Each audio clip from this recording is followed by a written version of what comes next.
டாஸ்மாகை மூடுவது என்பது அவ்வளவு சுலபமான காரியம் இல்லை. நமக்கு தெரியும். எல்லா மாநிலங்களிலும் அரசே நடத்துகிற மதுபான கடைகள் அதிகம் எங்கே இருக்கின்றன? இது ஒரு ஆய்வு பண்ணணும். பிரச்சனை அதுதான். வேற யாரும் பேச முடியாது, நான் தான் பேசணும். வேற வழி இல்லை, வேற வழி இல்லை. சில பேர் கேட்கறாங்க, இவ்வளவு நாள் நீங்க ஏன் பேசல, இப்ப பேசுறாரு.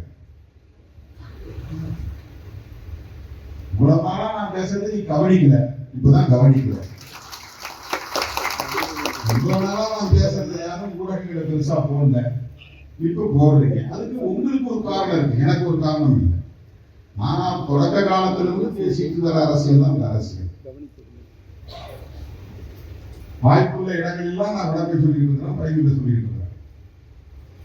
இன்றைக்கு ஏன் அதை அவங்க பெருசாக்குறாங்கன்னா, அவங்களுக்கு இதை பெருசாக்கக்கூடியவர்களுக்கு ஒரு உள்நோக்கம் இருக்கிறது. என்னன்னா, இதன் மூலமாவது திருமாவளவனுக்கும் முதலமைச்சருக்கு இடையில ஒரு முரண்பாட்டை உருவாக்கி இந்த கூட்டணியை உடைத்து விட முடியாதா?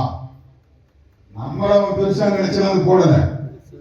திருமாவளவன் வந்து ரொம்ப முக்கியமான சக்தி, அவர் சொன்னா அப்படியே அது வந்து ஃபயர் ஆகுது, அவர் அப்படிப்பட்டவர் இப்படிப்பட்டவர் அப்படிலாம் நினைச்சு போடல.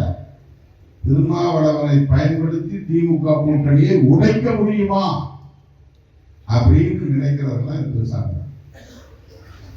நாம ரொம்ப யதார்த்தமா சொன்னோம். என்ன சொன்னோம்னா, தேர்தல் அரசியல் வேற, மது ஒழிப்புக்காக நான் விடுக்கிற அறைகூவல் வேறு. நான் ரொம்ப தெளிவா சொன்னேன். மது விலக்கு என்பதில் விடுதலை சிறுத்தைகளுக்கு மட்டுமல்ல, எல்லா கட்சிகளுக்கும் உடன்பாடு இருக்கிறது.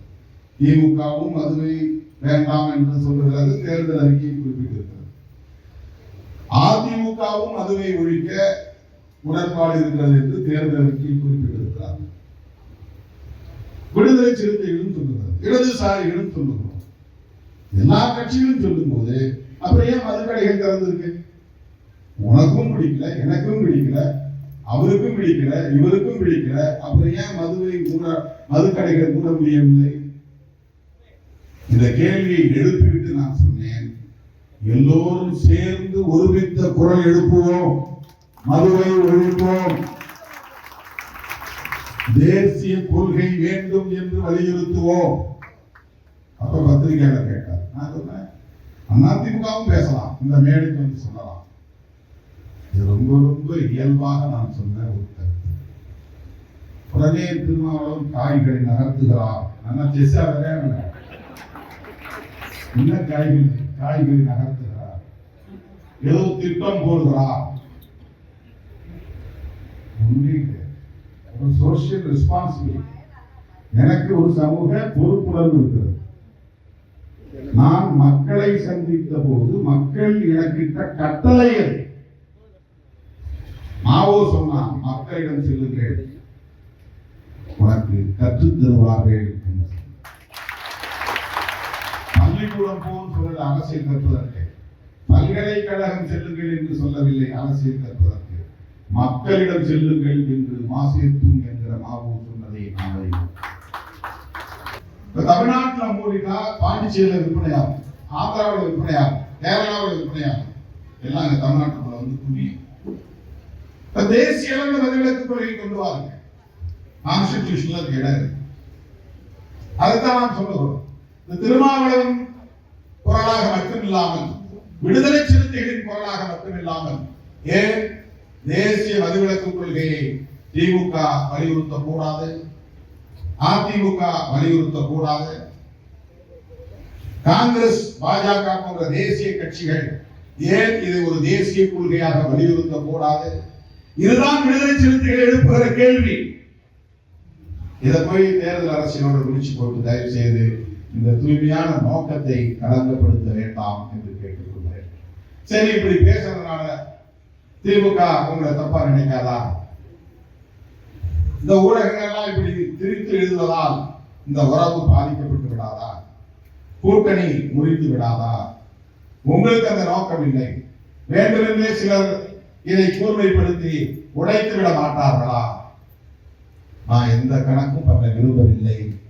மது ஒழிக்கப்பட வேண்டும் என்பது மட்டும்தான் எங்கள் கோரிக்கை. இந்த கோரிக்கையால் அரசியல் களத்தில் எந்த பாதிப்பு வந்தாலும் அதை எதிர்கொள்ள விடுதலை சிறுத்தைகள் தயாராக இருக்கிறோம். இதை நான் தூய்மையாக சொல்லுவேன், உள்ள தூய்மையோடு சொல்லுவேன். எனக்கு எந்த கிரிமினல் இன்டென்ஷனும் கிடையாது, எந்த பொலிட்டிக்கல் கால்குலேஷனும் கிடையாது. இப்படி பேசுறதுனால தேர்தல் அரசியல்ல கூட்டணி உறவுகள்ல பிரச்சனைகள் வரலாம், ஏதாவது பாதிப்புகள் வரலாம், பின்னடைவு வரலாம். ஆனா ஆய்வு போட்டோம். விடுதலை சிறுத்தைகள் கட்சி என்பது புரட்சியாளர் அம்பேத்கரின் கொள்கைகளை வெளியிடக்கூடிய ஒரு இயக்கம், சமூக இயக்கம், பெரியார் இயக்கம். நான் தொடக்கத்தில் சொன்ன மாதிரி பரீட்சை நேரத்தில் படிச்சு பாஸ் பண்ணக்கூடியவன் தான். பரீட்சை நேரத்தில் தான் நாங்கள் படிப்போம் மாதிரி, எலெக்ஷன் நேரத்தில் தான் எலெக்ஷன் பத்தி முடிவு பண்ணுவோம். அதை பத்தி எங்களுக்கு இன்னும் பெருசா ப்ரிப்பரேஷன்லாம் கிடையாது. இன்னும் நாங்கள் நாளைக்கே ஆட்சியை பிடிக்க போறோமா, நாட்டை ஆள போறோமா, ஏதோ நாங்கள் ஒரு சிங்கிள் நம்பர்லயோ அல்லது டபுள் டிஜிட் நம்பர்லயோ ஒரு எலெக்ஷன் நிற்க போறோம். ஜெயிச்சு நாங்கள் என்ன பண்ண போறோம்? ஜெயிச்சாலும் ஒன்று தான், ஜெயிக்கிறனாலும் ஒன்று தான். அது ஒன்றும் பெரிய மாற்றத்தை ஏற்படுத்த போறது இல்லை. என்ன ஒரு கேட்டு, நாங்கள் ஒரு கட்சியை தொடங்குறோம், நாங்கள் ஒரு 4 எம்எல்ஏ வச்சிருக்கிறோம், நாங்கள் 2 எம்பி வச்சிருக்கிறோம், ஒரு ஸ்டேட் பார்ட்டியா ரெகனைஸ் ஆகிருக்கிறோம். இதெல்லாம் ஜனங்களுக்கு ஒரு நம்பிக்கை ஊட்டக்கூடிய ஒரு வாய்ப்பு, அவ்வளவுதான். இதனால ஒன்றும் பெருசா ஆக போறது. அதனால எங்களுக்கு எலெக்ஷன் அன்னைக்கு தான் எலெக்ஷன் பற்றியே முடிவு செய்வோம்.